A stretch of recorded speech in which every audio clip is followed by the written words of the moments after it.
ባልና ሚስቶች ሆነው አንድ ቤት እየኖሩ ሚስት ከባለቤቴ ጋር ሴክስ ማድረግ አልፈልግም በራሷ ጊዜ ማለት ባል ደግሞ በፈለገ ጊዜ ከሚስቱ ጋር ሴክስ አላደርግም ማለት አሊያም ደግሞ በጾም ወቅት ላይ ባል ከሚስቱ ጋር ሚስት ከባለቤቷ ጋር መተኛት ትፈልጋለች ባል ደግሞ አንዳንዴ ከሚስቱ ጋር በጾም ወቅት መተኛት ይፈልጋል ይሄ ምናልባት የሷን ጾም ለመረበሽ ሳይሆን ፍላጎት የስጋ ፍላጎት ኖሮ ባል ከሚስቱ ጋር ግንኙነት ማድረግ ይፈልጋል ሚስት ከባለቤቷ ጋር ግንኙነት ማድረግ ትፈልጋለች በነገራችን ላይ አንድን ሰው አግብቶ በትዳር እየኖረ ያንን ሰው ምንም ማድረግ አልፈልግም ገላዬን እንዳትነካይ ማለት ወንጀል እንደ መጽሐፍ ቅዱስ ደግሞ ኃጢአት አንድ ሴት የሆነን ሰው ወዳ ከዛ ቀጥሎ ፈቅዳ ወደ ጋብቻ ከገባችው በኋላ የሰውየው ችግር የሷ ችግር ነው የሰውየው ስሜት የሷ ስሜት ነው አንድ ወንድም ወዶና ፈቅዶ ካገባ በኋላ የሷ ስሜት የሱ ስሜት ነው የሱ ስሜት ደግሞ የሷ ስሜት ነው ይሄ ማለት ምን ማለት ነው መጾም ከፈለገች የሷን ስሜት የመረዳት ግዴታ አለበት መጾም ከፈለገ የሱን ስሜት የመረዳት ግዴታ አለባት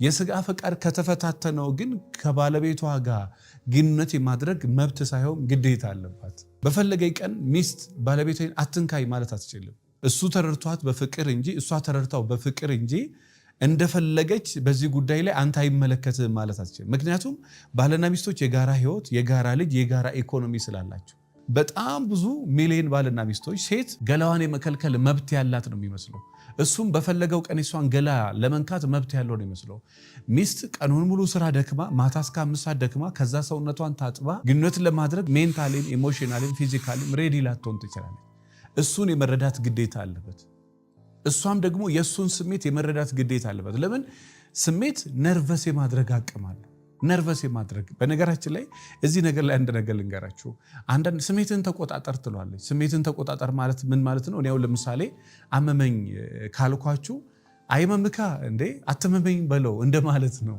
ብዙ ወንዶች ሚስቶቻቸው የሚፈልጉትን አላረክ ሲሉ ነርቨስ ይሆናሉ እንደ ጠላት ያቺን ሴት ያያዋታል አንድ ቀን ይበቀሏታል እሷም ደግሞ አንድ ቀን ትበቀሏለች ስሜታዊ ሰው ከሆነ ና አትሁን ማለት አይችልም ምክንያቱም እሱ ፈልጎ አይደለም እሱ ራሱ የሆነው መቆጣጠር አለበት ወይ ምንም ጥያቄ የለው የሷ አንድነት መጠበቅ አለበት ወይ ምንም ጥያቄ የለው ነገር ግን በፈለገች ቀን ብድግ ብላ ገላይን እንዳትነካ ሴክስ ማድረግ አልፈልግም ማለት አትችልም በጣም ብዙ ሚሊዮን ሰዎች ትዳራቸው በዚህ ምክንያት እያጡ ነው በተለይ በኢትዮጵያ ኦርቶዶክስ ተዋሕዶ ቤተክርስቲያን የግዝት በዓላት አሉ ሰንበት የሚባል ነገር አለ አንዳንድ መምህራንም ደግሞ ይወጡ በቃ በዚህ ቀን ማድረግ አይቻል በዚህ ቀን ማድረግ አይቻል በዚህ ቀን ማድረግ አይቻል የሚሉት ነገር አለ ከቤተክርስቲያን አስተምሮ ውጭ የሆነ ባሎች ከሚስቶቻቸው ጋር ቅዳሜ ማድረግ አይችሉ እሁድ ማድረግ አይችሉ አርብ ማድረግ አይችሉም ሮብ ማድረግ አይችሉም እነዛን ቀን ማክበር እግዚአብሔርን ማክበር ነው ወይ ያ ማለት በነገራችን ላይ የጋብቻውን ራሱ ትንሽ ማርከስ ነው የሚሆነው ጋብቻ ቅዱስ ነው መኝታውም ንጹህ ነው የሚለው መጽሐፍ ቅዱስ ታዲያ ንጹህናው ምን ጋር ነው ሚስት ከባለቤቷ ጋር በነፃነት ማድረግ ማስችል ከሆነ ባል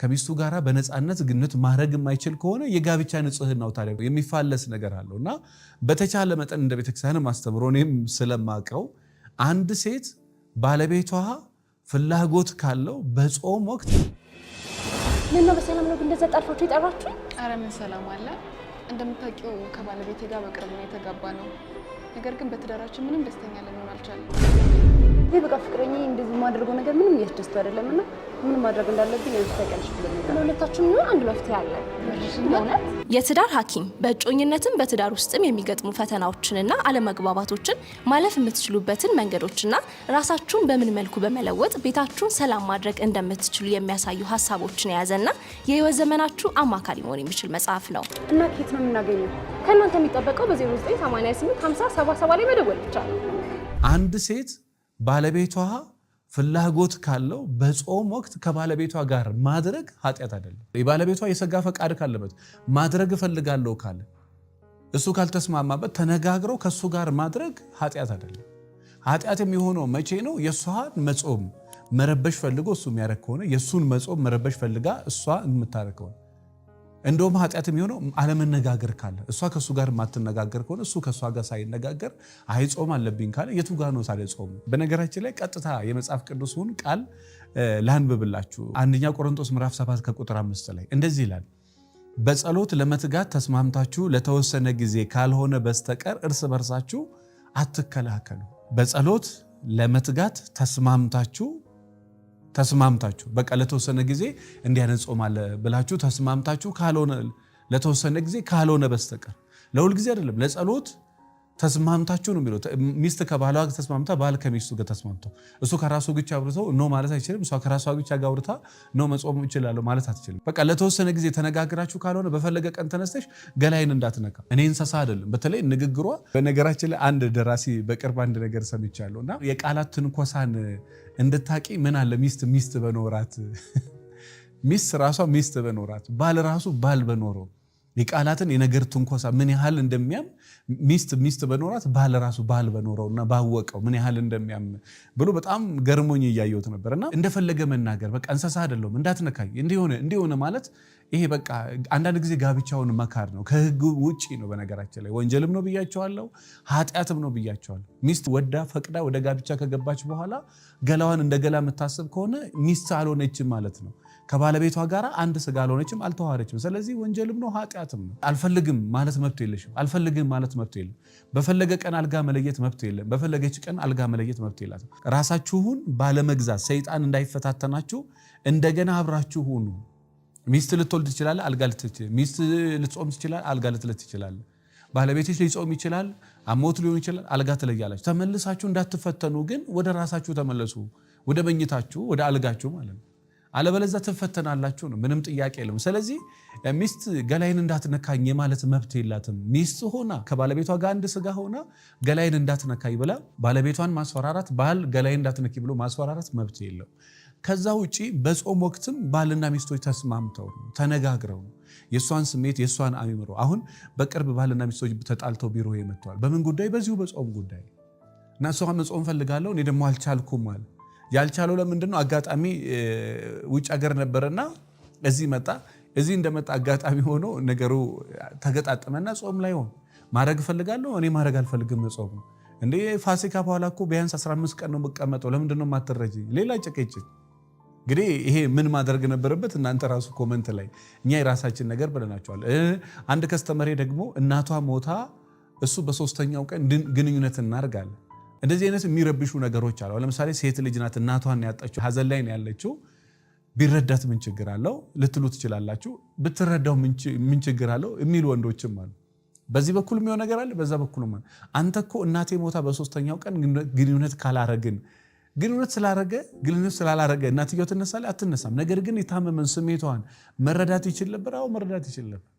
ይሄ መረዳዳት ያስፈልጋል። ይሄ በቀናነት የማናየው ከሆነ በቃ በዚህ ቀን ግንኙነት አይደረግም። በዚህ ቀን አዎ በጣም ግዝት በዓላቶች አሉ። ምናልባት ላናደርግ ትንሽ የሆኑ 2 ቀን 3 ቀን ሰው በፔሪድ ምክንያት እኮ 7 ቀን ላያደርግ ይችላል። ነጥቤ ምንድነው? ሚስት በፈለገች ቀን ከባለቤቴ ጋር ግንኙነት ማድረግ አልፈልግም የማለት መብት የላት። ገላዋን ባለቤቷን የመከልከል መብት የላት። በጣም ብዙ ሺህ ሰዎች ትዳራቸውን እያጡ ነው። የምታስተምሩ ሰዎችም በየትኛውም ሃይማኖት ያው ትንሽ በጥንቃቄ የሆነ የሰንበት ጽንስ ሰምተው ይሄው በ7 ዓመት ትዳራቸው ቅዳሜና እሁድን ግንኙነት የማያደርጉ ባልና ሚስቶች አሉ። ቅዳሜና እሁድ ሁሌ ጭቅጭቅ ነው፣ ሁሌ ጠብ ነው። ለምንድን ነው? እስኪ ብዙ ጊዜ በተደጋጋሚ በምን ትጣላላችሁ? ግንኙነት ቅዳሜ ዕለት አናድርግ እና ራሳቸውን ለፈተና እየዳረጉ ማለት ነው። የጋብቻውን ዋጋ እያራከስ ነው እንሄዳለን። ጋብቻ ቅዱስ ነው በነገራችን፣ መኝታውም ንጹህ ነው መጽሐፍ ቅዱስ የሚለው ነው። እና የሆነ ነገር አምጥተን አንተን እዛ ላይ ካደረግነው ብዙ ነገር እያበላሸን እንሄዳለንና ትንሽ በጥንቃቄ ቢሆን ለማለት ያህል ነው። በተቻላችሁ መጠን ሚስት ባለቤቷን የመከልከል መብት የላትም፣ ባል ሚስቱን የመከልከል መብት የለውም። መጾም ከፈለገች በነፃነት መጾም ትችላለች። ባል መረዳት ግዴታው ነው።